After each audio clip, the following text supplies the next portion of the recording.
Hello students, welcome to our online classes. In today's topic, we are going to discuss in brief about classification of joint stock companies.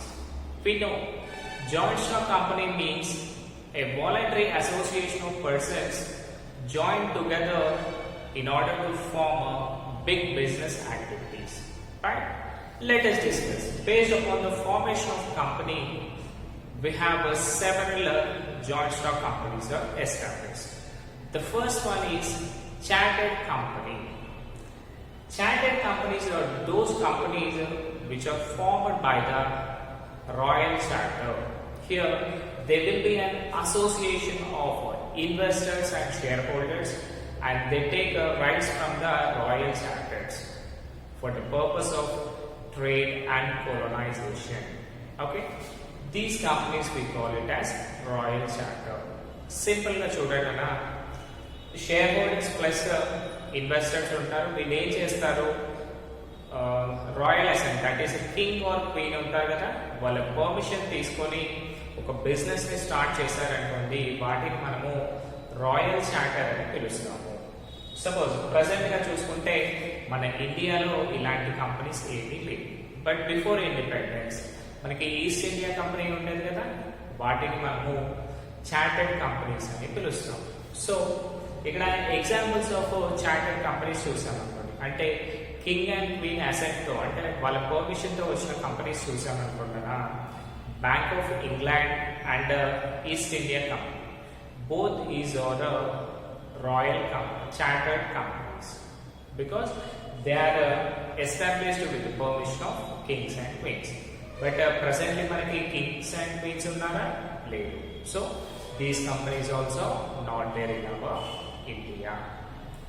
Next one, statutory company. So statutory companies are those companies which are established with the permission of parliament. ఓకేనా, legislature of the parliament ఇవన్నీ ఉంటాయి కదా, parliament permission తో, అంటే according to government rules and regulations ఏదైతే form అయ్యిందో, అంటే parliament లో బిల్ పాస్ చేసి దాన్ని ఎస్టాబ్లిష్ చేస్తారు. సో అలాంటి కంపెనీస్ ని మనము స్టాట్యుటరీ కంపెనీస్ అని పిలుస్తాం. ఈ స్టాట్యుటరీ కంపెనీస్ లో మనము చూసుకున్నాం అనుకోండి, these are mainly made in order to provide services for the public. Okay, for example electricity generation కావచ్చు, పవర్ సప్లై అంతా కావాలి కదా, వాటి కోసం. Next, reserve bank of India. Every person in order to make exchange of goods and services, మనకి money కావాలి. From where we are getting, from reserve bank of India. Next, railways. ఇది కూడా government department కదా, so railways also giving transport facility for us. Next, water board. So వీటన్నిటినీ కూడా ఎవరు చేస్తారు, with the help of parliament. అంటే parliament లో bill pass చేసి అది యాక్సెప్ట్ చేశాక పబ్లిక్ ఇస్తారు, in order to give services for the public. So వీటన్నిటినీ కూడా మనము స్టాట్యుటరీ కంపెనీస్ అని పిలుస్తాం. Simply they are established with the permission of parliament, that is central government. Registered companies. So the companies which are registered under the Companies Act 2013, we call them as registered companies. So ఇవన్నీ ఏంటంటే according to companies act government కి application పెట్టుకుంటాయి, and registers of the companies act ఉంటారు కదా, వాళ్ళు ఏం చేస్తారు అంటే they will give a certificate called incorporation of the set. So ఎప్పుడైతే వాళ్ళకి పర్మిషన్స్ వస్తాయో, ఇన్కార్పొరేషన్ సర్టిఫికేట్ వస్తుందో, అప్పుడు మాత్రమే వాళ్ళు ఆ బిజినెస్ ని స్టార్ట్ చేయడానికి పాసిబిలిటీ ఉంటుంది. సో ఈ రిజిస్టర్డ్ కంపెనీస్ లో చూసుకుంటే కదా, we have two types of companies. First one is limited by shares, అంటే ఓన్లీ సమ్ పర్టికులర్ షేర్స్ మాత్రమే ఇవ్వాలి అనేసి కొన్ని రూల్స్ ఉంటాయి. అది అయినా కావచ్చు, లేదంటే లిమిటెడ్ బై గ్యారంటీ. సో ఈ టూ ఆస్పెక్ట్స్ లో మనం ఏదైతే కంపెనీని రిజిస్ట్రేషన్ చేస్తామో వాటిని మనము రిజిస్టర్డ్ కంపెనీస్ అని పిలుస్తాము. Next, on the basis of public interest. ఆ పబ్లిక్ ఇంట్రెస్ట్ పే చేసుకొని చూస్తేనా The first one is private company. So usually these businesses are mainly carried by the business in a family or a small concerns. అంటే చిన్న చిన్న వాళ్ళు ఎవరైతే ఉంటారో వాళ్ళు ఈ ప్రైవేట్ కంపెనీని ఎస్టాబ్లిష్ చేస్తారు. So if you want to start any private company, you need to register according to section 2 subsection 68 of Companies Act 2013. So ఈ యాక్ట్ ప్రకారం మనము కంపల్సరీ కూడా ప్రైవేట్ కంపెనీని రిజిస్ట్రేషన్ చేయించాలి. అండ్ ఈ ప్రైవేట్ కంపెనీ ఏదైతే ఉంటుందో in order to start this company we have some limitations or some features of this company చూసామనుకోండి. First one, minimum paid up capital should be 1 lakh. అంటే if you want to start any company, minimum 1 lakh rupees ఉండాలి. And minimum number of members చూసామనుకోండి, minimum 2 people ఉండాలి. అండ్ maximum వచ్చేసి only 50 వరకు మాత్రమే chance ఉంటుంది. More than 50 we cannot join the partners. Okay. Next one, it is prohibited for issue of shares to the public. అంటే only 50 partners మాత్రమే అందులో capital అనేది ప్రొక్యూర్ చేసుకోవాలి, వాళ్ళు మాత్రమే క్యాపిటల్ తీసుకురావాలి. అదర్ దాన్ దాట్ ఈ 50 మెంబర్స్ కాకుండా పబ్లిక్ దగ్గర నుంచి షేర్స్ డిబెంచర్స్ ఇచ్చే ఛాన్సెస్ ఉంటుంది అన్నమాట. అంటే వీళ్ళ డబ్బులతో మాత్రమే మనము బిజినెస్ని స్టార్ట్ చేయాలి. Next, it is prohibited from transfer of shares. And ఇంకొకటి ఈ పార్ట్నర్షిప్లో ఎవరైతే జాయిన్ అయ్యారో, in case one of the partner ఏం చేశాడో, అతను వెళ్ళిపోవాలి అనుకున్నాడు, బట్ అతను వేరే వాళ్ళకు షేర్స్ ట్రాన్స్ఫర్ చేసే రైట్స్ కూడా అతనికి ఉండవు అన్నమాట.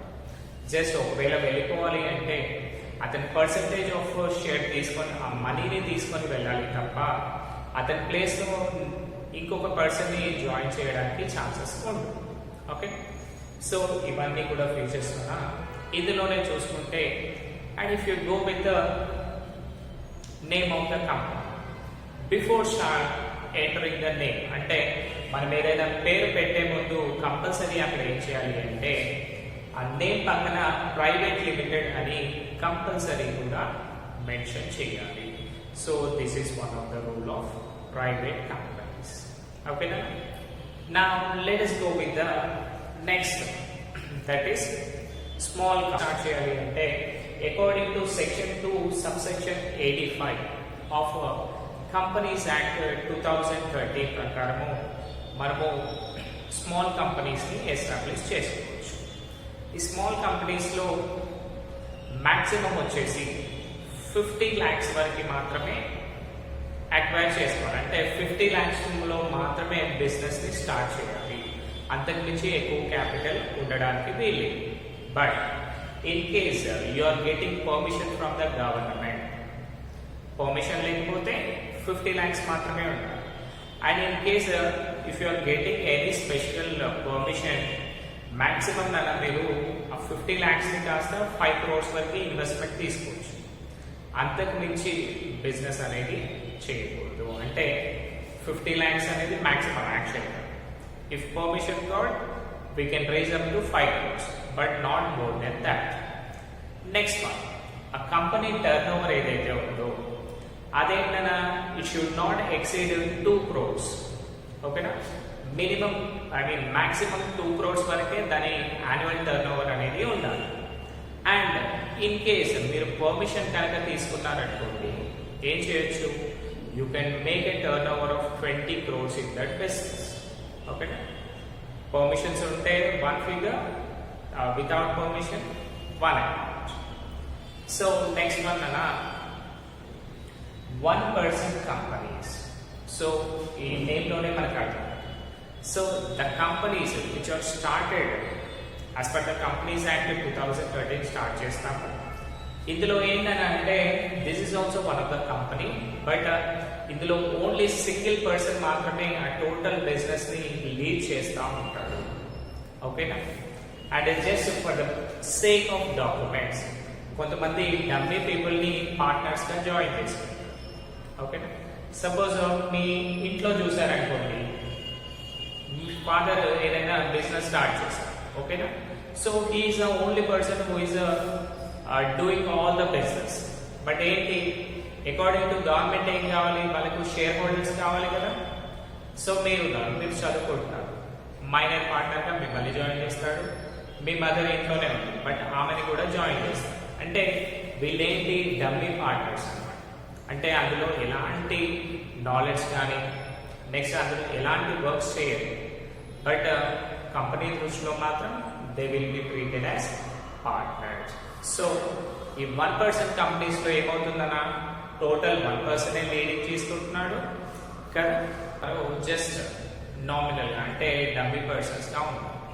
సింపుల్గా చెప్పాలి అంటే కదా, ఆ ఓనర్కి నామినీస్గా ఉంటారు కదా, వాళ్ళనే షేర్ హోల్డర్స్గా కన్సిడర్ చేస్తాడు. సో వాళ్ళకి ఏంటన్నా, వాళ్ళు షేర్ హోల్డర్స్ కాబట్టి ఓన్లీ 1 or 2 షేర్స్ మాత్రమే వాళ్ళ పేరు పైన ఉంటాయి. మిగతా 98% ఆఫ్ ద షేర్స్ ఎవరి పైన ఉంటాయి, the person who is maintaining the business. So వాళ్ళనే మనము 1% కంపెనీస్ అని పిలుస్తాం. So he is totally working, is the only proprietor of the business కదా. నెక్స్ట్ ఇంకొకటి, ఇందులోనే ఎగ్జాంపుల్ చూసామనుకోండి, ఇప్పుడు మనకి అమెజాన్ తెలుసు కదా, while starting Amazon business is the only person who start కదా. సో వాటిని కూడా మనము 1% కంపెనీగా ట్రీట్ చేయొచ్చు. Not now but previous. So they are 1% companies because Amazon founder ఉన్నాడు కదా, అతనే ఆ టోటల్ బిజినెస్ ని స్టార్ట్ చేశాడు కాబట్టి. Next public companies.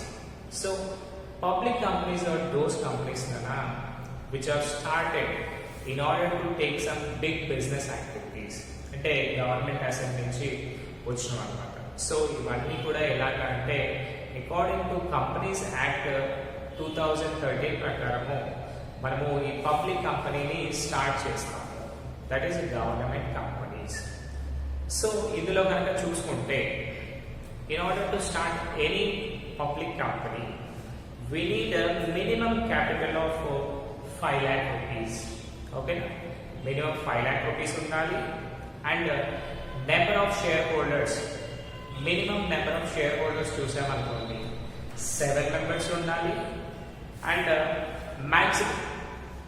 maximum చూసామనుకోండి unlimited n number of shareholders ఉండొచ్చు. ఓకేనా, because this is a public company. And while coming to the name of the company, compulsory at last we need to write limited company.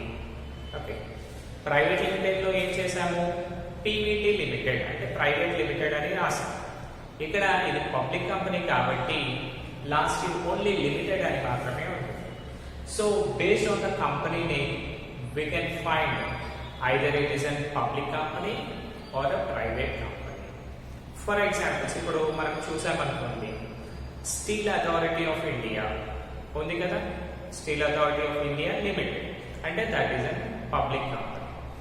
Next Reliance Industries limited means this is also public company. ఇలాంటి ప్రతి కంపెనీని కూడా మనము limited company that is public company అని పిలుస్తున్నాము. నా let us go on the basis of ownership. అంటే ఎవరికైతే రైట్స్ ఉన్నాయో, ఓనర్షిప్ ఎవరికైతే ఉందో వాటిని బేస్ చేసుకుని కనుక మనం బిజినెస్ ని చూసామనుకోండి, the first company is government company. So government companies are those companies where maximum share will be of government, that is either central government కావచ్చు, లేదు అంటే స్టేట్ గవర్నమెంట్ కావచ్చు. ఓకేనా, ఇప్పుడు చూడండి మనము ఓటింగ్ రైట్స్ చూసామనుకోండి ఎలా ఉంటుంది, ఎవరైతే మేజర్ పీపుల్ ఎక్కడ డెసిషన్ ఇస్తే వాటిని మనం కన్సిడర్ చేస్తాం కదా. అలాగే ఇందులో కూడా గవర్నమెంట్ కంపెనీలో ఏమవుతుంది అంటే ఇన్ కేస్ ఇక్కడ కూడా ఏంటి, మాక్సిమం షేర్ అంటే 51% ఆఫ్ ద షేర్ వచ్చేసి సెంట్రల్ గవర్నమెంట్ లేదా స్టేట్ గవర్నమెంట్ ఉంటుంది. ఇఫ్ నాట్ సమ్ టైమ్స్ ఏమవుతుంది అంటే సెంట్రల్ గవర్నమెంట్ ఉంటుంది, సపోజ్ 50% సెంట్రల్ అనుకోండి, వన్ స్టేట్ 25%, అనదర్ స్టేట్ 25%. ఎలా మర్జ్ అయినా సరే టోటల్ అంటే మాక్సిమం షేర్ వచ్చేసి గవర్నమెంట్ది మాత్రమే ఉంటుంది. సో అలాంటి వాటిని మనము గవర్నమెంట్ కంపెనీస్ అని పిలుస్తున్నాం. For example trading corporation of India limited, minerals and metals trading, and ఇప్పుడు BHEL కావచ్చు, ONGC కావచ్చు, వీటన్నింటినీ కూడా మనము గవర్నమెంట్ కంపెనీస్ అంటాం. Because they are started by the government. And public share కూడా ఉంటుంది in the forms of shares and debentures, but only they are extended to 49% only. అంటే మోర్ దెన్ 50% ఎవరి ఉంటుంది, గవర్నమెంట్ ఉంది. కాబట్టి దీన్ని గవర్నమెంట్ కంపెనీస్ అని పిలిచారు. And the last one in today's topic non-governmental companies. So non-government companies are those companies which does not exist in government companies. So మనం government companies అని వేటినైతే అనట్లేదు, beyond that all the companies we call it as non-governmental companies. So these are NGO companies na simple గా వీళ్ళేంటి which are not undertaken by the government. వీటన్నిటిని కూడా మనము non-governmental companies అని పిలుస్తాం. ఓకేనా?